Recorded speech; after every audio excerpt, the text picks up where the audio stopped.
Hello and welcome to another edition of Here's the Pitch, sponsored by Masters Restaurants in St. Louis. There's 5 locations. STLMasters.com is their website. I'm your friend Brad, and today very excited. I don't know how to even really start this conversation. It's Dude Love, it's Mankind, it's Cactus Jack, it's Mick Foley. Oh my goodness, holy Foley, there you are. No, where did the beard go? I thought we were going to see this long beard. What happened? The massive beard was a part of my life from 2012 on. I try to make everything I do as authentic as it can be. I really enjoyed portraying, in the case any kids are listening, we'll just talk in code, a certain figure in a red suit. And I wanted to do that as persuasively as I could. And so it seemed like a good idea. I'd start usually at the beginning. I didn't have a full year every year. There were sometimes I got 8 months, and one year I did a pretty good job with 6 months. But last year, during the pandemic,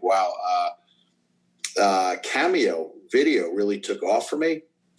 And I owe it to those people who are paying me to give messages not to have a ridiculous amount of dark hair mousse in my bleached beard. I mean, it's like so ridiculous. Like I'm going to take a somewhat dark beard. It's not as dark as it would have been a couple of years ago. Bleach it white, and then I'm going to put a mountain of mousse in there so I can do my Cameo videos. So I figure I can be a pretty good volunteer Santa with a theatrical beard, but I can't be a good Cameo guy with a mountain of sludge in my beard. So there's a long story of why there's no big beard. You're always you're always cerebral. That's what I always loved about you. You worked on your promos and your gimmick and your character.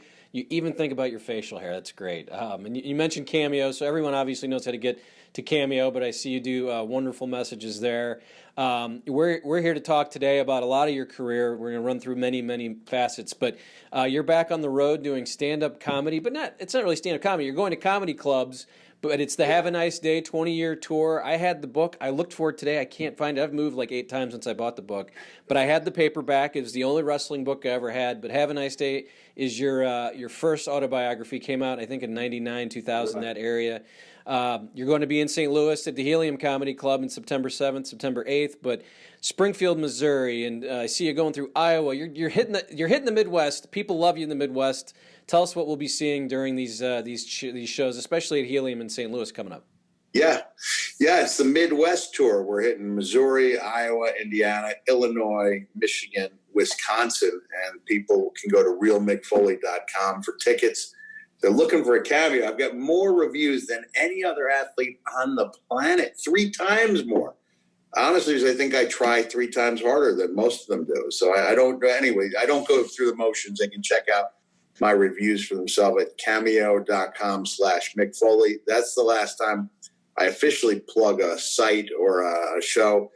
But I will tell you, I don't know what I have in store yet. When I started this tour last year was right before the pandemic, and it was a 20-year anniversary of the publication of Have a Nice Day. But the 21-and-a-half-year tour doesn't have the same ring to it. So I figure I can tell stories from any period of my career, and I'm just going to try to blend stories together and come up with a few different shows. So say if somebody wants to check me out in St. Louis, they want to take a road trip to Chicago, they're probably not going to see the same show. Or they might hear some of the same things. But then once we open up to question and answer, every show kind of takes on a life of its own. And I've been doing this long enough that if I get a lousy question, I'll turn it into a story that no one asked about. So I'm not going to, what was your favorite character to portray? That's a 1 or 2 word answer. But I'll turn that into a story about one of the characters. I won't leave anyone hanging when they come to see me at the Pulse or anywhere else. Awesome. So, and that's hard for me because I have so many questions, and you've answered so many of these questions, or you've talked about Hell in the Cell and all of these other things that have happened to you. There's been 5 biographies. You've written 5 autobiographies. So I don't know how to ask. So I've tried to come up with some questions to talk to you about that maybe hopefully we can get, because as I was thinking, I'm like, well, Mick's answered all this stuff. People can hear it, but I'm going to try. But again, Helium in St. Louis, September 7th, September 8th, both Tuesday, Wednesday, and then you can check out realmickfoley.com. So my first question, I'm going to go all over, nothing in order, but the first thing I thought about was winning the title on Raw, obviously a tape match. Maybe people didn't know that, but it was taped when you won that. What was that night like, and the next ensuing days as you came home? You held the title. There was no events until Raw aired. What was that like? The anticipation, knowing that this was going to air, because usually it's in the moment. It's at a pay-per-view. It's live, but people probably don't even get the sense that these things were taped. So this show is taped. We already know that what Tony Schiavone and Eric Bischoff are up to over there. But tell me what it was like those days as you leave that arena in Worcester. You take the belt home, I assume, with the family, and just that anticipation, knowing what the world is going to see that first Monday in January of '99. Yeah, well, first, I think I'll go down in history as the only guy who tried to talk Mr. McMahon out of giving me, having me win the WWE title. I swear when I said, I don't think that's a good idea, I just, in my mind, I saw Dwayne Johnson like scouting the area for a little plant for Ashton Kutcher to come jumping out of and say he's been punked, because nobody thinks it's not a good idea for them to win the WWE title. But Mr. McMahon said he thought it would only enhance the rivalry with me and The Rock. And so I grudgingly agreed. And man, when I won that title, I felt like I had wings. I ran a surprisingly good clip for a guy of my size around the ring a few times, had a huge celebration and ring. And then, like you said, I've got to bring it home, not let my children know their dad's the champion. And wow, they were allowed to stay up till 11 p.m. every Monday night because it was Raw night. And they were so happy and they were celebrating. I broke out the title. To this day, I've got photos of the kids, parading around the living room with the title. And then after this great moment in my life, I watched the replay of WCW, and that's where they gave away not only gave away the ending, but kind of, ran me down in the process, And I mean, Tony knows what he said. I just saw him last weekend. And we laughed about it. And it's funny because he's got a comic book series called Butts and Seats, taken directly from his comment where he said, we know that Mick Foley wrestled here as Cactus Jack is going to win their title. And he said, that'll put butts in seats. And then even worse, like he was hawking a loogie, to the side of the table. And it was a downer for me that night until I found out what the ratings were. And the ratings showed such a tale that as soon as Tony had given away the ending, instead of keeping people from going to WWE, I think 500,000 people switched over almost immediately and stayed there until I won the title, at which point they switched back to see what was going on at the end of Nitro, because Nitro had a show that people wanted to see. They had 48,000 people in the Georgia Dome. I think they had Goldberg versus Nash or Goldberg versus Hogan, one of those marquee matches. And when they gave away the finish, people just wanted to see that victory. I guess they thought I deserved it. It's such a great moment. And then I think also that night is the loudest Stone Cold pop. I mean, and it wasn't for one of his matches. And I think, when you think back, it's probably, oh man, Stone Cold has to be part of this. But I think the fans wanted you to win that night. And when they knew that he was coming, that meant, wait a minute, Mankind might win. This might have, if Stone Cold's coming down, he's not coming down to help The Rock. It's such a pop. Right. He came down to help me. And then that just enhanced their story going into WrestleMania, because Rock and I finished with a really, we had a wild and woolly empty arena match that aired during the Super Bowl. And then I think a couple weeks after that, I lost the title. And then those guys were off to the races. But I thought I did a good job in propelling that storyline. And I thought I was a pretty good short-term champion, what we call a transitional champion. I love that, too, because then I never even realized that was a thing until it became a thing, when people started mentioning it, that you needed someone to lose that title so someone could be the winner of it. You needed a heel to go into WrestleMania so that obviously the face could win. I was listening to one of your podcasts. I wanted to kind of just, again, because I know that you've answered these questions a million times, but I heard you say that there's a point at the end of 97, 98 that you thought that the character was getting stale, and you'd already done the three faces. You did the Rumble where you came in 3 times, which is amazing as the 3 guys. But I think 1998, just looking at it is such I mean, to have this many things happen, I'm going to list them and then just maybe talk about a little bit of them. You go in as the 3 faces of Foley through the Rumble. You then turn heel because you have the Austin chance in one of your tag matches, and you turn heel. Your first feud in '98 is with Austin. Now Austin is feuding with McMahon, but he needs a wrestler to go in there and do the dirty. That's you as Dude Love. So now the first guy Austin's doing is you and Dude Love. Then you and Vince do the dancing and have fun. Then it goes to Hell in a Cell, the Taker. And then McMahon turns on you in Survivor Series. This is an amazing year where you are in the middle of every big storyline with every giant name.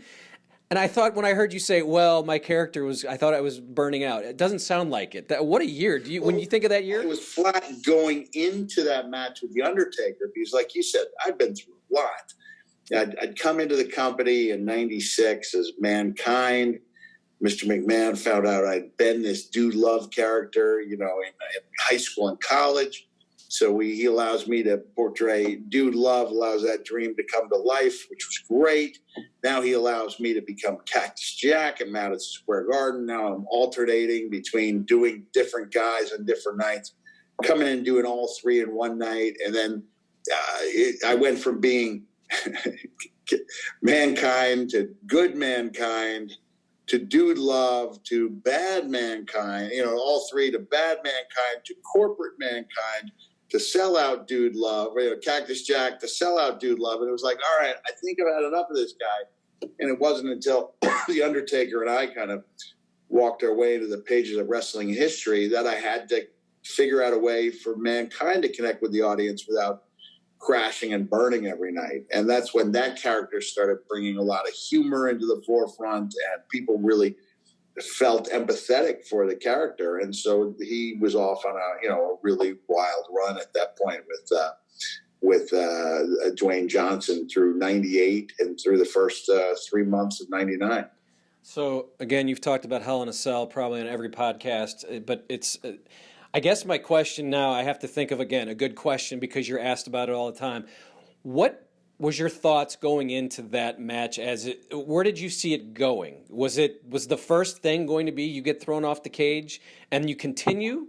Or where was your mind at as you're walking, as you're at Gorilla and you're getting ready to go and you guys go up the cage? I know that's part of it, that you guys said, well, let's start at the top of the cage. No one's ever done that. Tell me where your thoughts were with where this match was going to go, and did it go the way you expected? Well, no, it didn't go the way I hoped it would, but I had an inkling I was going to be thrown off that structure, and I just told Mr. McMahon that if I had the ability to climb off the gurney, I would, and I would climb it again, because I thought that would be a really dramatic. I said, I don't know if I can do it, but if I can, I'm going to go for it. And so when I climbed off that gurney, everyone was just sure the match was over. Nobody had ever seen a match start like that. And nobody would have said, we got ripped off if it was only a 20-second match, because they'd never seen anything like that in their lives. Like, I think in boxing, MMA, some of the greatest matches were startling, quick knockouts. We don't have that same advantage because we almost have to have a good match for people to think they got their money's worth.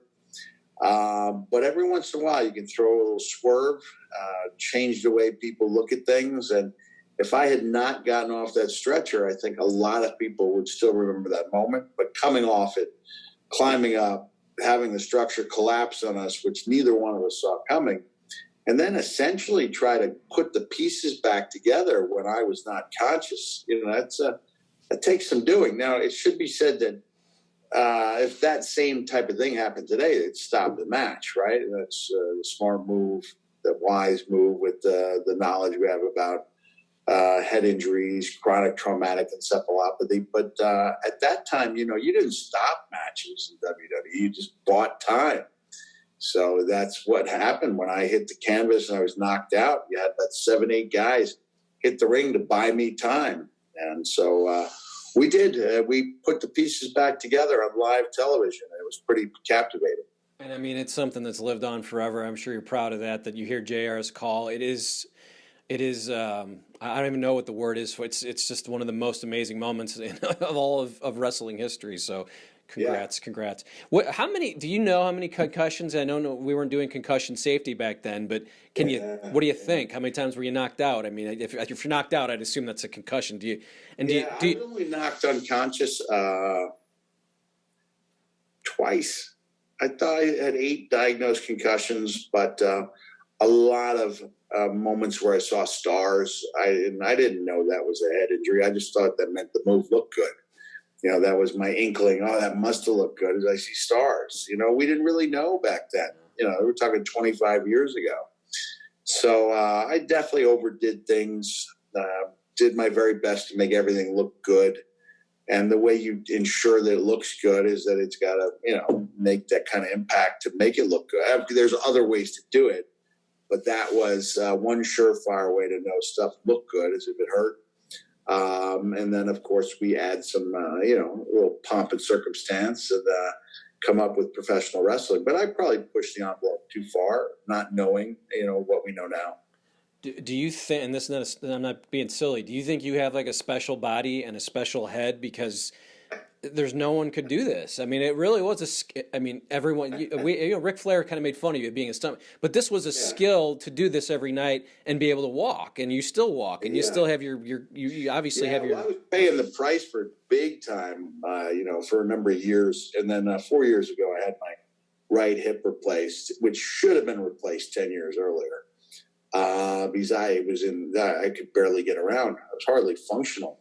Then my right knee, because the right knee caused me so much pain, it throbbed at night. I didn't know it was locked in a position where I couldn't straighten it.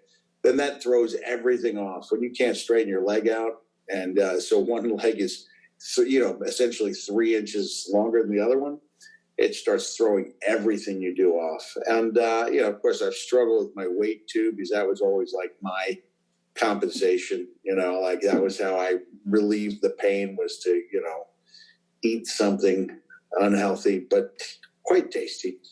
And I have to admit that I don't have that excuse as to why I picked up so many LBs during the pandemic, only that I was single-handedly trying to keep 12 local businesses going with my orders. So I've got that going for me. What's the most painful? Thumbtacks, barbed wire, chair shots? What when you know you're going into a match, which one goes, shit, I don't want to do that tonight? The most dangerous to me was always the no rope barbed wire matches where the barbed wire was strung up, because you can land on a bale of it, and you can get hit with it, and it all hurts, but it's a calculated risk, whereas barbed wire that's strung up can catch and tear you. And I've been caught and torn, nearly lost my good ear when I got 15 stitches behind it in the famous Kawasaki Dream Match tournament. I saw Sabu. I think it was 100 stitches he needed afterwards. And you could see he just got his manager throw him in a roll of athletic tape, and he wrapped it up while he was wrestling until afterwards. So, yeah, there's some really bad injuries that can hurt you in a hurry when the ropes go down and the wire goes up. Because it's like Mr. Miyagi said, you stand on one side of the road, you're fine. You stand on the other side, you're fine. But you stand in the middle, you get squashed just like a grape. So if you either do those matches or you don't do them, but you don't do them halfway.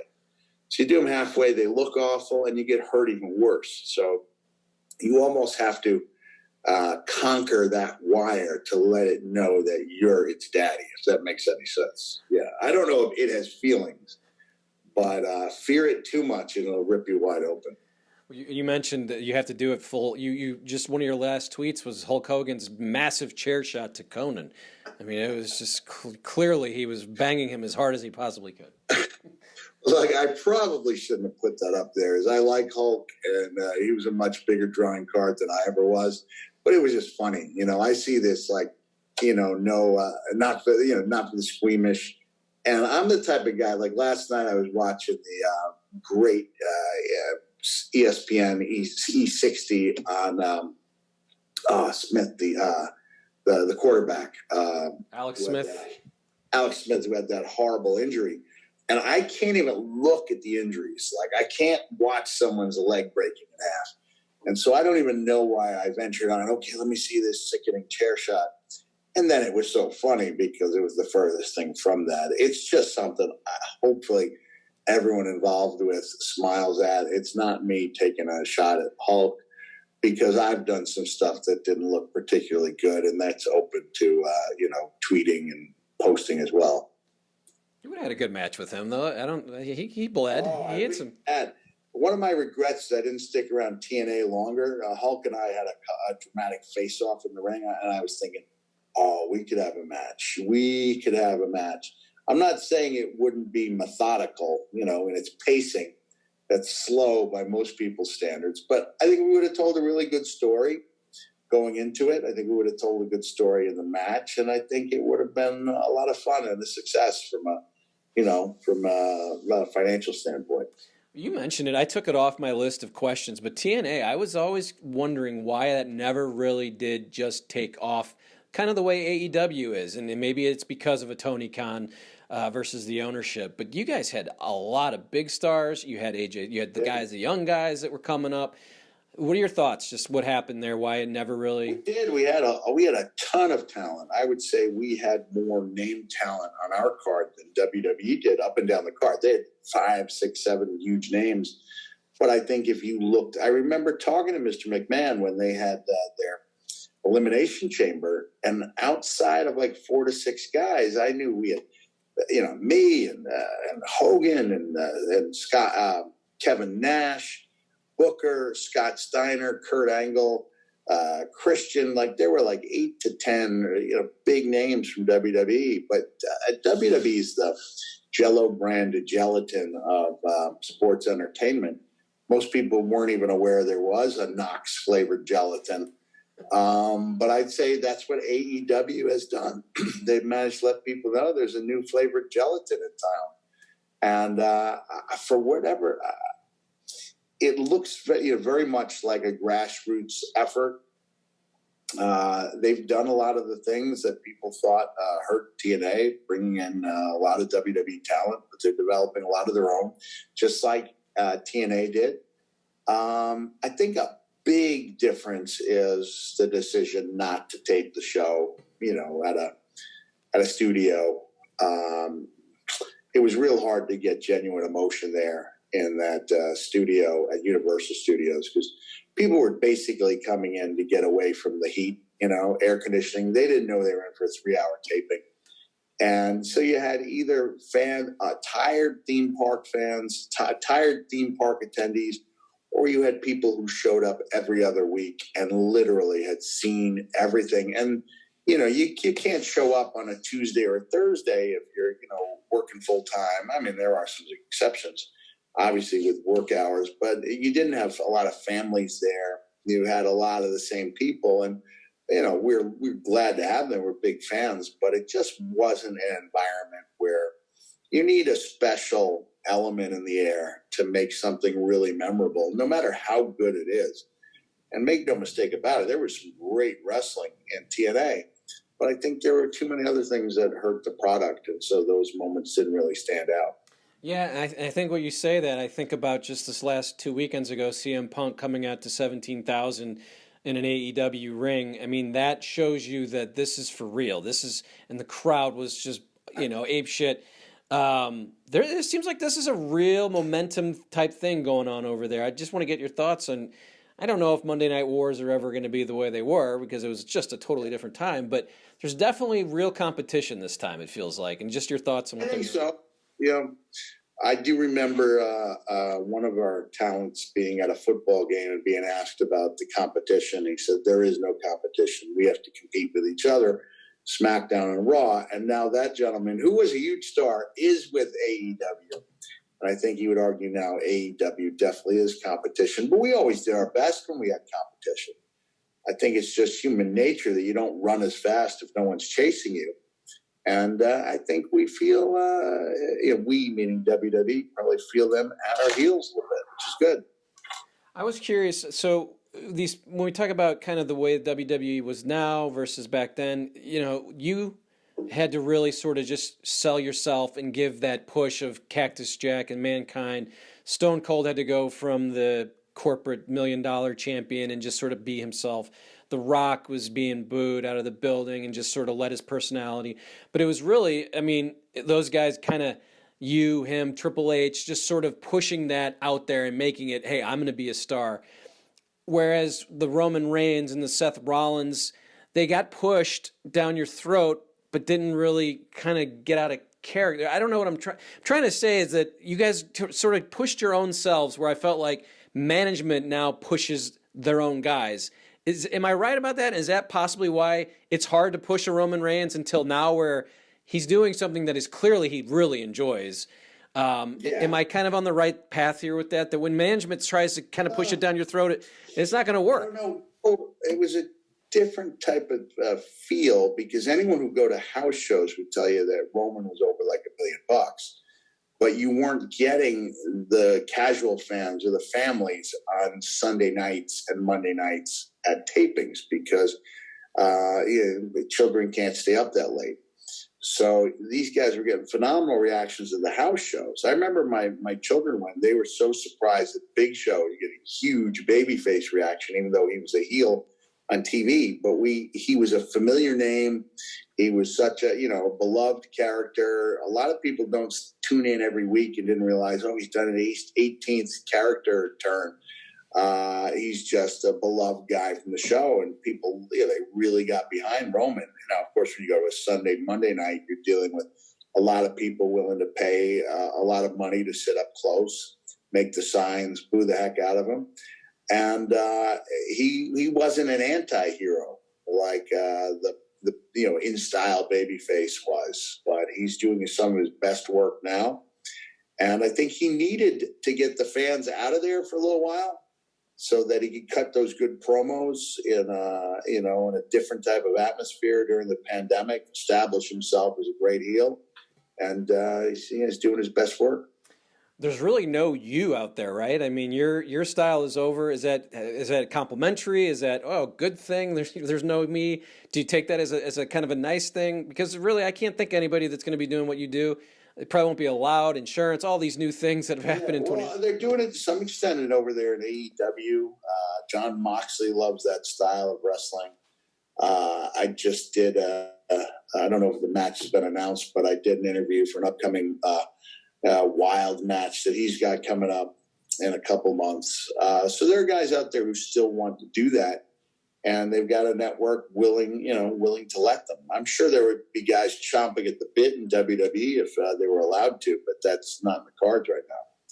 Did you get a chance to see Ric Flair back in the ring with NWA last night? Any part of that? And no, who was he in the ring with? So he did a promo, and it was and NWA is back. I don't know if you know about that. Billy Corgan is. Oh, NWA, yeah, in the studio. He did that in the studio. So NWA has done. They set up shop here in St. Louis at the Chase Ballroom, where NWA was big. The show, right? Yeah, Empower was the couple nights, and then they're bringing in the guys. But they just had Rick come in, kind of, I think, just to do sort of a promo to kind of bless NWA coming back, and it was emotional and it was fun. And I was curious if you'd saw it, and just curious how much you guys talk, because I know there was some bad blood back in the day, but I think you guys are okay now, right? Yeah, we're okay. Yeah, we text each other every now and then. And even after my biography aired, where Rick was kind of like devil's advocate, which was great, because if you're going to have somebody kind of questioning your style, it might as well be like the best guy ever, But he said, he said something really complimentary to me. So I did not know he was there. That's good. A guy at his age should be able to do whatever he wants, whenever he wants to do it. And I think being away from WWE allows him to be that guy. Couple more minutes. I wanted to ask you about the A&E stuff. I think the show with Lost Treasures was so good. I did not expect it to be so great. But I think what I get out of that is, how do you guys lose so much stuff? So how much stuff do you have, and how much stuff do you not have, and what did you keep that was very, sentimental? Because it's, and how does stuff get lost? Is mostly, I guess, by watching the show you can just see that ends up in a hotel room and the maid. But you had some stuff you were looking for. A lot of it was guys, once their run was done, they would realize this stuff is just taking up space in storage, or I can give it to someone who would really enjoy it. And sometimes it was for what seemed like a good price at the time. I think when I got $600 or $700 for the Mankind shirt, one of two originals, I thought that was a heck of a price. And it's up to $7,500. So a lot of the stuff I gave away, good stuff I would give to kids who were were struggling with medical issues. I was over a buddy of mine's house, and I wrote a nice little Facebook post. I did my fan art Friday. It was a friend of mine with cerebral palsy who did such a nice illustration. I didn't know he could do that. I honestly didn't know, based on knowing him for almost 20 years and seeing the difficulty he has, with his hands eating. I never could have guessed he would be able to make such a great painting.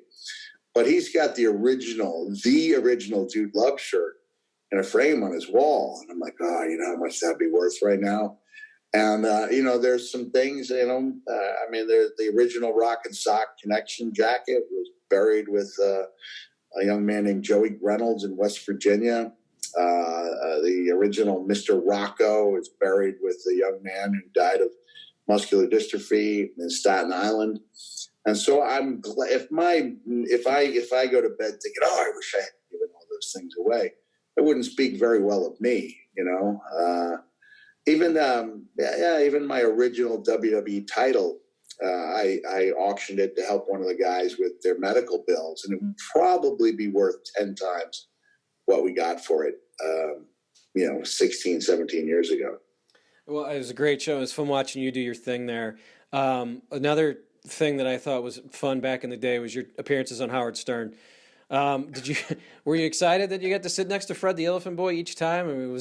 Were you like, oh shit, I just want to promote a book here. I don't need Fred the Elephant Boy next to me. Sometimes, yeah. My wife was like, I remember one time, Howard was playing like 12 straight minutes of fart sounds, and I'm in the green room, and I know I've got national TV lined up after that, but you can't walk out of Howard Stern.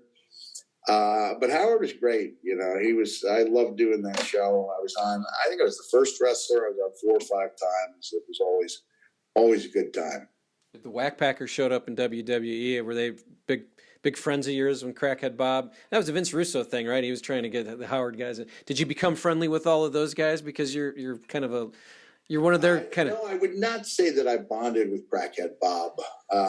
Fred the Elephant Boy and his brother were the only wrestling luminaries at my wedding in 1992 because everyone else had a match. So you ever talk about independent wrestlers, giving up the Foley wedding for a $75 to $100 payday.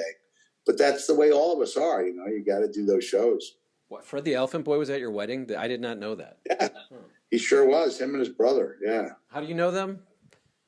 Just fans? I met them on a wrestling trip in 1990. And so, like 6 months later, Fred was the key to unlocking the Stern door. And so once I was on, then several wrestlers were on. I think Howard enjoyed having me on there. Yeah. So books, you have 5 autobiographies, 4 kids' books? How are we doing? We got anything? Who has 5 autobiographies, by the way? And you've written them in the last 20 years. You got a lot of stories. I've got some stories, and, I like to write.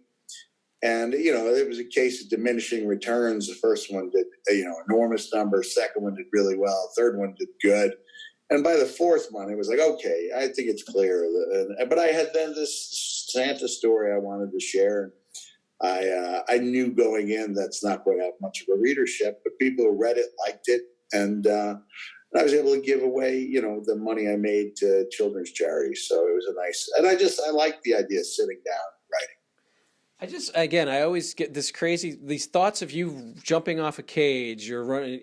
and then writing a book. It's just amazing to me to think about that. The Bruiser Brody Dark Side of the Ring was one of my favorites because you never saw him out of character, and to see you out of character is just so interesting. So I'm just enjoying our conversation here. But do you have any heroes like that, Bruiser Brody? Like, who are your guys? I know Superfly. Brody was one of my heroes for sure, which is why I was so glad to do that pilot for Dark Side of the Ring.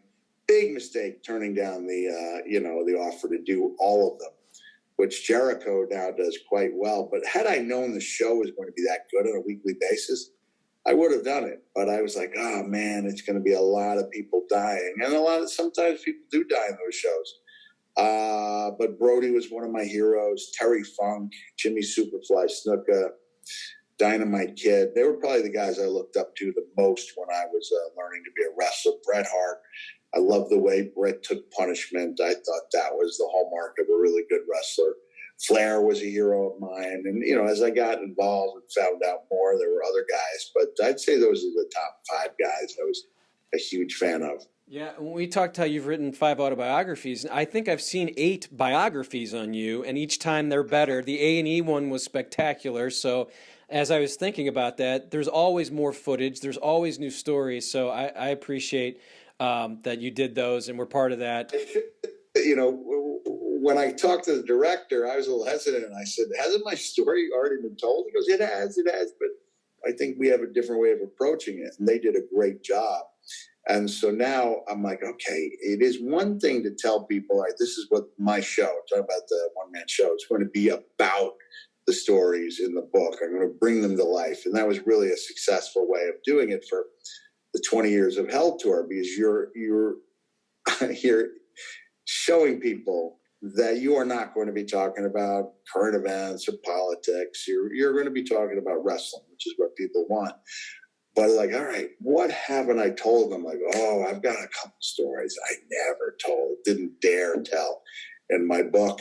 And I'm going to let them go. I'm going to let it all hang out. And I'm going to connect the dots and not worry about whether somebody may have heard something before. I'll just try to put together the best shows that I can when I'm on the road. Yeah. So Helium in St. Louis, September 7th and 8th. You've got Springfield, Missouri before that at the Blue Room. You're going to Iowa and Michigan and Wisconsin through September. RealMickFoley.com is his website. You can see those. You can find them on Cameo. I'm guessing they're the best cameos ever. Good. Yeah. Good. I bet. I really enjoyed this. I could spend much more time with you, but what I was thinking is you could tell story. I mean, you really could do some with a match each night. Throughout your career for 20, you could just take a night and talk about a match. I mean, it's amazing to me the run you guys had. So I really enjoyed this time. Did you have anything you wanted to add, Mick? I always let my guests kind of finish off the interview. No, you've done a really good job of covering it. Didn't feel like it was something I was just giving stock answers to. Well, I believe St. Louis is going to be packed on your back. So thank you in advance for the house, as we say in wrestling. Well, let's hope so, and I hope to see you there. We'll hopefully catch up, and we'll take a picture, and we'll do something fun with the sock or something. I don't want your sock in my mouth. I know it's a weird thing to ask. Don't do that. No sock in the mouth. All right, you got it. Thanks a lot. All right, that's Mick Foley. I thank Mick, and I thank you for watching. It's Masses Restaurants again, is a sponsor, stlmasses.com. Check them out, and we'll see you next time.